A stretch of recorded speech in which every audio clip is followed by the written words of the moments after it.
Hello everyone and welcome to our business communication course. Today we're kicking off things with a fundamental topic, communication models and processes. Now you might be thinking models, processes sounds a bit theoretical, but trust me, understanding these basics will give you a rock solid foundation where everything else will cover in this course. What are communication models? Think of communication models like maps. They help us visualize the route a message takes from one person to another, just like there are different ways to map out a city. A subway map, a road map, a walking map. We have different models for understanding communication. Each one highlights certain aspects of the process. Some classic models to get us started. Let's take a look at a few of the most well-known communication models. This is like a one-way street. A sender, that's you, encodes a message, puts it into words or gestures, and sends it through a channel, like an email or a phone call. The receiver decodes it, interprets your meaning, and that's it. Simple, right? But it doesn't account for feedback or the back and forth nature of most conversations. The interactive model. This is the one that adds a feedback loop. After the receiver decodes your message, they send a response back to you. It's like a two-way radio. The model is closer to real-life communication, but it still sees communication as a turn-taking process, not something that happens simultaneously.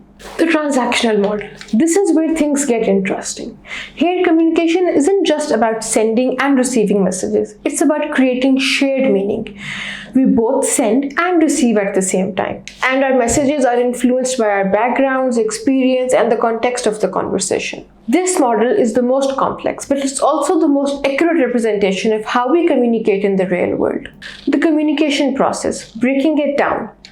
Beyond these models, it is helpful to understand the basic steps involved in any communication process. The sender, that's you. You have an idea or information you want to share.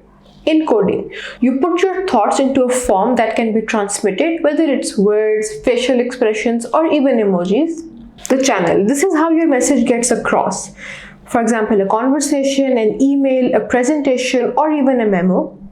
Decoding, the receiver interprets your message, trying to understand what you meant. The receiver. This is the person on the other end. Their response or lack of response is your feedback. Noise. This is anything that interferes with the message getting through clearly, like distractions, misunderstandings, or even technical glitches. Why does this matter in business communication?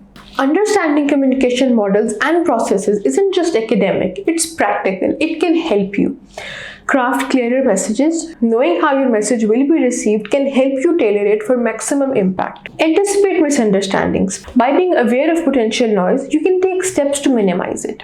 Become a better listener. Decoding isn't just about understanding the words, it's about understanding the intent behind them. Build stronger relationships. When you communicate effectively, you build trust and rapport.